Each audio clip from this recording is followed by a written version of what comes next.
તમારું સ્વાગત છે અમારી YouTube ચેનલ પર। આપણે પાંચમા પાઠની શરૂઆત કરી હતી તે જ પાઠને કન્ટિન્યુ કરીશું કારણ કે પાઠ લાંબો છે અને આપણા માટે ઇમ્પોર્ટન્ટ પાઠ છે, બરાબર।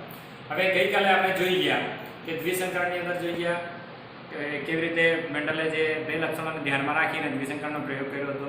હવે દ્વિસંકરણના પ્રયોગ પરથી જ આપણે આગળનો પ્રેક્ટિકલ જોવાનો છે, પ્રયોગ જોવાનો છે કે નિયમ જોવાનો છે, તે છે આપણો મુક્ત વિશ્લેષણનો નિયમ જોવાનો, બરાબર। આપણે જોઈએ મુક્ત વિશ્લેષણનો નિયમ બંને કઈ રીતે રિલેટેડ છે। તો આપણે દ્વિસંકરણની અંદર જોઈ ગયા હતા કે બાહ્ય સ્વરૂપ આપણને મળ્યું 9:3:3:1 આપણને મળ્યું હતું। તેની અંદર આપણે આને કરીએ કે પ્રભાવી અને પ્રચ્છન્નને ડિવાઈડ કરીને ગણતરી કરતા હોઈએ તો 3 પીળા જેમ 1 લીલો આપણને મળે। તે જ રીતે 3 ગોળ જેમ 1 ખરબચડા મળે કારણ કે પીળા પ્રભાવી હતા, ગોળ પ્રભાવી હતા, લીલા પ્રચ્છન્ન હતા અને ખરબચડા પ્રચ્છન્ન હતા। બીજ પર આપણે આ પ્રેક્ટિકલ કર્યું હતું। તો મુક્ત વિશ્લેષણ એટલે શું કહેવા માંગે છે? મુક્ત વિશ્લેષણનો મતલબ થાય છે ફ્રીલી વિશ્લેષણ થવું, એટલે કે ફ્રીલી એકબીજાને રિલેટેડ ના હોય। રિલેટેડ ના હોય કેમ કહેવા માંગે છે કે અહીંયા આપણે બે લક્ષણો ધ્યાનમાં લીધા હતા। કયા કયા બે લક્ષણો ધ્યાનમાં લીધા હતા? એક તો રંગ અને બીજો એનો આકાર। વાત કરીએ કે આપણે દ્વિસંકરણની અંદર કે કયા કયા બે લક્ષણો ધ્યાનમાં રાખીને દ્વિસંકરણનો પ્રેક્ટિકલ કરવામાં આવ્યો હતો કે એક રંગ અને આકાર। તો અહીંયા ચોખ્ખા શબ્દોમાં કહેવા માંગે છે મેન્ડલ કે મુક્ત વિશ્લેષણ એટલે કે બે વિરોધાભાસી લક્ષણોને આધારે આપણે આ નિયમ આપ્યો છે તેમાં બે વિરોધાભાસી લક્ષણ લઈએ તો એક લક્ષણ બીજા પર આધાર રાખતો નથી। આ રંગ આકાર પર આધાર રાખતો નથી, બરાબર। આને જ આપણે મેન્ડલનો વિશ્લેષણનો નિયમ કહીએ છીએ, મુક્ત વિશ્લેષણનો નિયમ કહીએ છીએ। આને આપણે સમજીએ કે F1 પેઢી દ્વિસંકરણ કર્યું આપણે, એમાં F1 પેઢીનો આપણને જે જનિત પ્રકાર મળ્યો હતો તે કેવો મળ્યો હતો? Capital R small r capital Y small y। એમ કે આપણે બે વનસ્પતિ લીધી હતી તે બંને વિરોધાભાસી હતી, બરાબર। એકની અંદર અલગ પ્રકારના લક્ષણ હતા, એકમાં અલગ લક્ષણ હતા। એટલે આ કેપિટલ R પણ આવ્યું હતું, સ્મોલ r પણ આવ્યું હતું, કેપિટલ Y પણ આવ્યું હતું અને સ્મોલ y પણ ત્યાં હાજર હતું। હવે F1 પેઢીની અંદર આપણે કરવાનું છે સ્વફલન, એટલે કે એના પરથી નવી સંતતિ આપણે લેવાની છે। તો આપણે જ્યારે સ્વફલન કરાવીશું, બે છોડ લેશું આમાંથી, તો આ જ પ્રકારના બે છોડ છે તેમાંથી જન્મ્યો આવશે તે એક જ આવશે।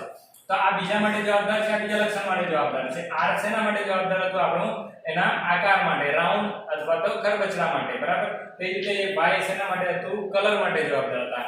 કેપિટલ Y હતું તે પીળા માટે અને સ્મોલ y લીધું હતું આપણે તે લીલા રંગ માટે લીધું હતું। તો હવે આમાંથી કોઈ પણ એક આવશે અને આમાંથી પણ કોઈ એક જન્મ્ય તરીકે બનીને આવશે।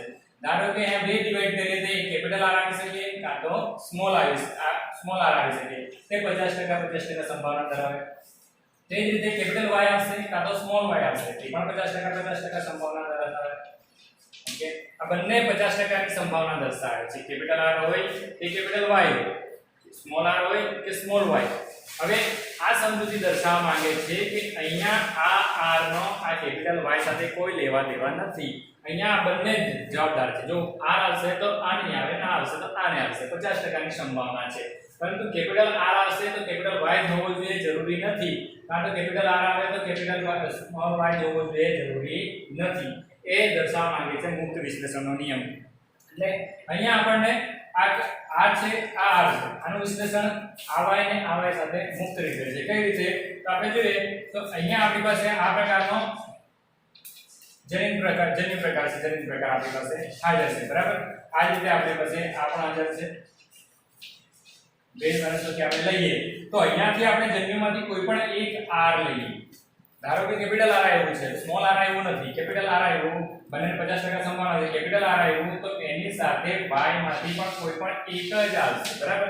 આમાંથી કેપિટલ Y આવી શકે કાં તો r સાથે શું આવી શકે? સ્મોલ y આવી શકે। તેવી જ રીતે આ સ્મોલ r માટે પણ એવી સંભાવના છે કે સ્મોલ r ની 50 આ કેપિટલ R ની સામે આની 50% આવવાની સંભાવના છે। તો સ્મોલ r આવશે તો તેની સાથે કેપિટલ Y પણ આવી શકે કાં તો તેની સાથે સ્મોલ y પણ આવી શકે। આ બંનેની સંભાવના છે 50% ની સંભાવના r ની હતી તો સ્મોલ r ની પણ 50% હતી, કેપિટલ Y ની સ્મોલ 50% હતી તો સ્મોલ y ની પણ 50% સંભાવના હતી। પણ મુક્ત વિશ્લેષણ શું કહેવા માંગે છે કે અહીંયા આ કેપિટલ R આવ્યું છે તો એવું જરૂરી નથી કે એની સાથે y પણ કેપિટલ હોવો જોઈએ, કે એવું પણ જરૂરી નથી કે એની સાથે સ્મોલ જ y હોવો જોઈએ। એટલે આ r આ y સાથે મુક્ત છે, એનું કોઈ લેવા દેવા નથી કે આ r આવે તો આ જ y હોવો જોઈએ। આમ આ બંને લક્ષણો અલગ અલગ છે, વિરોધાભાસ લક્ષણ ધરાવે છે. તો બંને વિરોધાભાસ ધરાવતા લક્ષણો એકબીજાથી ફ્રીલી મુક્ત રીતે વિશ્લેષણ પામે છે, તેને આપણે મેન્ડલનો વિશ્લેષણ કહીએ છીએ. એટલે આપણને જન્યુ પ્રકાર 4 મળે, 1 2 3 અને 4. બંને આને આપણે શું ગણીએ તો બધાની સંભાવના 25% ની થઈ જાય છે. એટલે કે આ વાળી 25%, આ 25%, આ 25%, આ 25% હોય છે. એટલે આપણે આ મુક્ત વિશ્લેષણમાં સમજીશું કે બે વિરોધાભાસ લક્ષણો હોય છે. બે લક્ષણો હોય ક્યાં ક્યાં આપણે અહીંયા લીધા છે દ્વિસંકરણમાં, રંગ અને આકાર લીધા. તો આ રંગના જે પણ જન્યુ છે બરાબર, તે આકારના જન્યુથી મુક્ત રીતે મિશ્રણ થતા નથી. શોર્ટમાં કહીએ આપણે તો રંગ અને આકાર એકબીજામાં મિશ્રણ થતા નથી. આ કેપિટલ R સ્મોલ r લઈએ, આના માટે આપણે લઈએ કેપિટલ Y, આના માટે સ્મોલ y લઈએ, તો આ r માંથી 50% આવવાની સંભાવના, આમાંથી પણ 50% આવવાની સંભાવના. પણ આ કેપિટલ R આવશે તો આમાંથી કયો y આવશે તે ચોક્કસ નથી, જરૂરી નથી, કોઈ પણ આવી શકે. મુક્ત છે, આપણે આનાથી મુક્ત છે, રંગથી આકાર મુક્ત છે. આ બંને વિરોધાભાસ લક્ષણો એકબીજાથી મુક્ત રીતે આવે છે. એક લક્ષણ નથી, બે લક્ષણો લીધા છે આપણે, એટલે દ્વિસંકરણ કીધું હતું. અને મુક્ત રીતે વિશ્લેષણ પામે છે એટલે આપણે એને મુક્ત વિશ્લેષણનો નિયમ કહીએ છીએ. હવે આપણે નેક્સ્ટ ટોપિકને જોઈશું કે આનુવંશિકતાનો રંગસૂત્રીયવાદ. આ ટોપિક આપણા બુકમાં ઇમ્પોર્ટન્ટ ટોપિક આપેલું છે અને ઘણી વખત એક્ઝામમાં પૂછાય પણ છે. ટોપિકને સમજીએ. આનુવંશિકતાનો રંગસૂત્રીયવાદ. રંગસૂત્રને આધારે આપણે આની સમજૂતી લેવાની છે. કોની? આનુવંશિકતાનો. એટલે કે આનુવંશિકતા સાથે રંગસૂત્ર કઈ રીતે રિલેટેડ છે, તે સમયે કઈ રીતે આપણે સમજૂતી મેળવી શકતા હતા, તેના માટે આનુવંશિકતાનો રંગસૂત્રીયવાદ આપેલો છે. પણ સૌપ્રથમ આ ટોપિકની સમજૂતી લઈએ તો પહેલો જ પ્રશ્ન આ ટોપિકમાં એવો નીકળી આવે છે આપણી બુકના આધારે કે મેન્ડલનું આનુવંશિકતાનું ઉપરનું જે કાર્ય કર્યું હતું તે કયા કારણસર અજાણ રહ્યું હતું. આ પ્રશ્ન કેમ નીકળે? કારણ શું છે કે મેન્ડલે આ જે કાર્ય કર્યું હતું તે 1865માં કર્યું હતું. એટલે પ્રકાશિત કરી દીધું હતું કે ભાઈ મેં આ શોધ કરી છે, આનુવંશિકતા આ રીતે આવે છે. પણ તેમ છતાં 1900 સુધી આ અજાણ રહ્યું, લોકો સુધી પહોંચ્યું નહીં, લોકોને ખબર ના પડી કે કયા કારણસર આવું થયું કે મેન્ડલે 1865માં આ પ્રકાશિત કરી દીધું, તેમ છતાં આટલા વર્ષો સુધી અજાણ કેમ રહ્યું લોકોથી. તો એના માટે કેટલાક કારણો આપણને આપેલા છે કે પહેલું કારણ છે સંચાર વ્યવહાર સરળ ન હતો. 1865ની અંદર અત્યારના આપણે સમયમાં કંઈ પણ વસ્તુ તરત વાયરલ થઈ જાય, નાની આમ તો ઇસ્યુ બન્યું હોય તો તરત વાયરલ થઈ જાય. તેનું કારણ શું છે કે અત્યારે ટેકનોલોજી એટલી બધી વધી ગઈ છે, ઇન્ટરનેટ છે, ટીવી છે, માધ્યમ છે, આ બધું છે. તે સમયે આવો કોઈ માધ્યમ હતો નહીં. તો તેના લીધે એણે જે પ્રકાશિત કર્યું તે લોકો સુધી ઘર સુધી પહોંચાડી શક્યો નહીં. બીજું છે કે સ્થાયી કારકો. બીજું કારણ છે કે એણે જે કારકોનું નામ લીધું હતું તે સ્થાયી કારકો એકબીજામાં મિશ્રણ થતા નથી એમ દર્શાવ્યું. એણે દ્વિસંકરણમાં પણ આપણે જોઈ ગયા કે બે વિરોધાભાસ લક્ષણો હોય તો એકબીજામાં મિશ્રણ થતા નથી અભિવ્યક્તિ દરમિયાન. પણ તે સમય આને જે આ નિયમ આપ્યો તે સમયના જે એમના વૈજ્ઞાનિક હતા, તેમણે આ વૈજ્ઞાનિકો હતા સમકાલીન એમના સાથેના, તો તેમણે આ વસ્તુ સ્વીકારી નહીં. એ માન્ય જ ના રાખી કે ભાઈ તું આવું કહે છે આ યોગ્ય નથી.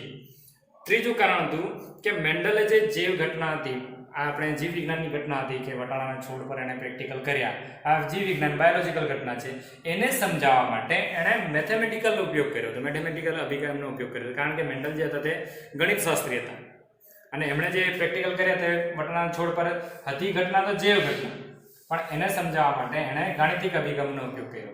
અને તે સમયના જીવ વૈજ્ઞાનિકો માટે આ તદ્દન નવું હતું. તેમનું એવું માનવું હતું કે જીવ વૈજ્ઞાનિકો ગણિતનો ઉપયોગ કરીને સમજૂતી ના આપી શકે, તો તેના લીધે પણ આ જીવ વૈજ્ઞાનિકોએ આ ઘટનાને અસ્વીકાર કર્યો હતો કે આમાં મેથેમેટિકલ કઈ રીતે આવી શકે. ત્રીજું છે કે આજે એમણે કહ્યું હતું કે કોઈ કારક આવે છે અને તે બીજા સંતતિમાં, પિતૃપેઢીમાંથી સંતતિમાં ઉતરી આવે છે, તો તે કારકોનું ભૌતિક સ્વરૂપ સમજાવી ન શક્યા. કઈ વસ્તુ છે તે તો સમજાવ્યું એમણે, હાઇટ વધે છે, ઘટે છે, તેની સમજૂતી તો આપી, પણ એ કયા કારણસર થાય છે, કઈ વસ્તુ છે, તો એનો દ્રવ્ય કયા, એટલે કે કારકો શેના બનેલા છે તે સમજાવી શક્યા નહીં, ચોક્કસ એની માહિતી આપી શક્યા ના હતા. એટલે જ એમણે ફેક્ટર નામ આપ્યું હતું કે કારક કંઈક છે, પણ એને ભૌતિક સ્વરૂપ સમજાવી ના શક્યા. એટલે કે તે સમયે આટલા ઇસ્યુ હતા, તેના લીધે આ જે વસ્તુ હતી 1900ના સમય સુધી અજાણ રહી, લોકો સમજી ના શક્યા કે કંઈ છે. જેને ખબર પડી તે પણ સંપૂર્ણ તેને માની ના શક્યા અને બધા સુધી તો આ વાત પહોંચી ના શકી, એટલે આ વસ્તુ ત્યાં સુધી અજાણ રહી.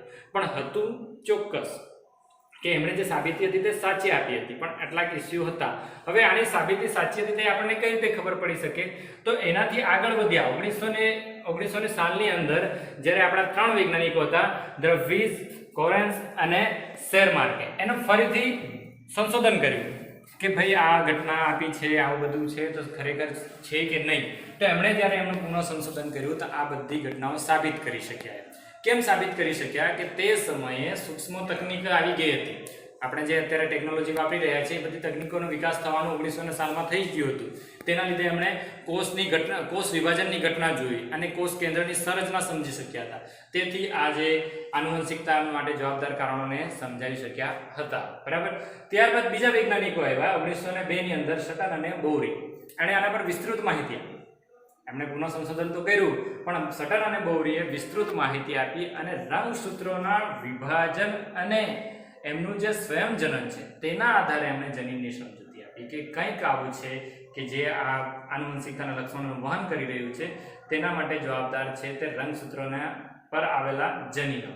તેમણે આ પણ દર્શાવ્યું કે જનીનના જે એલલ છે, જોડમાં હોય જનીન, આપણે જોઈ ગયા તે એલલ સમજાત રંગસૂત્ર, એમના જેવા રંગસૂત્ર સમજાત રંગસૂત્રના સમજાત સ્થાન પર, એટલે કે સિમિલર સમજાત સ્થાન પર જ આવેલા હોય છે. આની સમજૂતી એમણે આપી. તો એમના જે સટન અને બોરીના જે રંગસૂત્રના દ્વારા એમણે સમજૂતી આપી તેને આપણે જનીન સાથે સરખામણી કરીએ તો બંને સરખું લાગે છે. એટલા માટે જ આ ટોપિકનું નામ આપેલું છે કે આનુવંશિકતાનો રંગસૂત્રીવાદ. એટલે કે રંગસૂત્ર અને જનીનની જે ઘટના બની રહી છે તે આપણે અહીંયા સમજવાનું છે કે બંને એકબીજાને પેરેલલ જેવી હોય છે.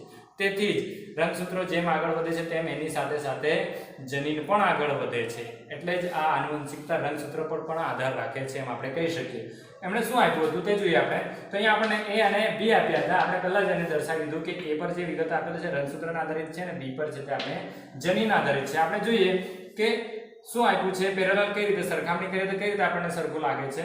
તો રંગસૂત્ર જે છે તે જોડમાં છે. આપણે જાણીએ રંગસૂત્રો જોડમાં આવેલા હોય છે, આ રીતે એકબીજા સાથે જોડાયેલા બે રંગસૂત્રો જોડીમાં આવેલા હોય છે. તો તે જ રીતે આપણે આગળ આ પણ જોઈ ગયા કે જનીન પણ જોડમાં હોય છે. જેવી રીતે આપણે કેપિટલ D કેપિટલ લઈએ, R લઈએ તો R લઈએ, આ રીતે જોડમાં આ બંનેમાં સરખી ઘટના બની ગઈ. બીજું છે જન્યુ નિર્માણ દરમિયાન પ્રત્યેક જોડમાંથી એક જ જન્યુમાં પ્રવેશી શકે છે. આ જ્યારે સ્વયંજનન અને વિભાજનની ઘટના બની તો આપણે આ બુકની અંદર આપણને ફિગર આપેલી છે, અર્ધીકરણની ઘટના આપેલી છે. તો આ રીતે જ્યારે જોડમાં હોય રંગસૂત્રો તો જ્યારે છૂટા પડે તો ત્યારે એક એક જ છૂટું પડે. આ રીતે બંને એકબીજાથી અલગ બની જાય છે. એટલે જન્યુ નિર્માણ દરમિયાન આ બે રંગસૂત્રોમાંથી જોડમાંથી એક જ જાય છે. બરાબર. જન્યુમાં એક જ પ્રવેશી શકે છે. તે જ રીતે જનીનમાં પણ આવું જ છે. આપણે જોઈ ગયા હતા જન્યુ બનાવ્યું હતું ત્યારે કે જન્યુ નિર્માણ દરમિયાન જોડમાંથી એક જ જન્યુને પ્રાપ્ત થાય. આ જોડ છે. બરાબર. હવે આનું જન્યુ બનશે તો આમાં પણ અધિકરણની ઘટના બને. એટલે આ એક જ જન્યુ આવશે, એમાંથી કેપિટલ T આવ્યું તો કેપિટલ T એક જ આવશે, આમાંથી R આવ્યું તો એક જ R આવશે. એક જ જન્યુને પ્રાપ્ત થાય. આ બેમાંથી કોઈ પણ એક જ જન્યુને પ્રાપ્ત થશે. ઓકે. ત્યારબાદ છે અલગ અલગ જોડ એકબીજાથી સ્વતંત્ર રીતે વિશ્લેષણ પામે છે. ફિગર આપણને સારી રીતે સમજૂતી આપે છે. આપણી ફિગરમાં આપણને આપેલું છે કે આ બે જોડ હોય, બે રંગસૂત્રોની જોડ હોય તો બંને જોડ અલગ અલગ વિશ્લેષણ પામે મુક્ત રીતે, બીજા પર આધાર રાખતા નથી. તે જ રીતે એક જોડ બીજી જોડથી સ્વતંત્ર વિશ્લેષણ પામે જે આપણું દ્વિસંકરણ. અત્યારે જ પ્રેક્ટિકલ આપણે સમજૂતી લીધી કે દ્વિસંકરણમાં આપણે જોઈ ગયા હતા કે એક લક્ષણ છે તે બીજા લક્ષણ સાથે મુક્ત રીતે વિશ્લેષણ પામે, બીજા પર આધાર રાખતો નથી. આ જોડ પર આધારિત નથી. એટલે એક જોડ બીજી જોડથી સ્વતંત્ર રીતે વિશ્લેષણ પામે છે.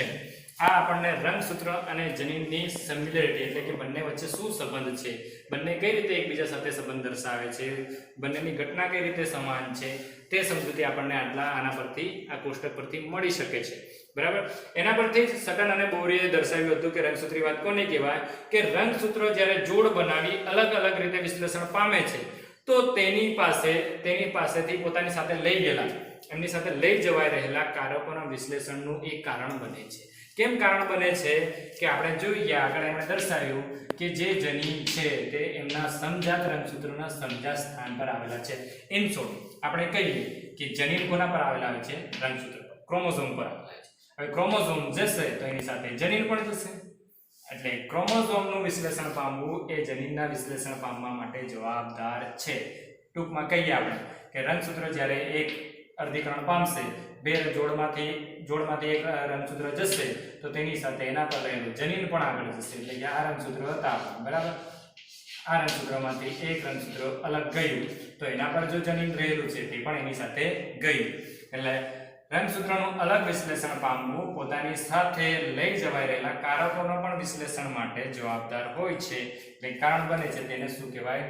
રંગસૂત્રીવાદ કહે છે. અને રંગસૂત્ર આગળ ગયું એની સાથે જનીન પણ આગળ ગયું એટલે આનુવંશિકતા પણ આગળ વધી ગઈ, બરાબર. અને આ રીતે આ રંગસૂત્રવાદ છે તે આનુવંશિકતાના રંગસૂત્રવાદ તરીકે આપણે એને ઓળખીએ છીએ.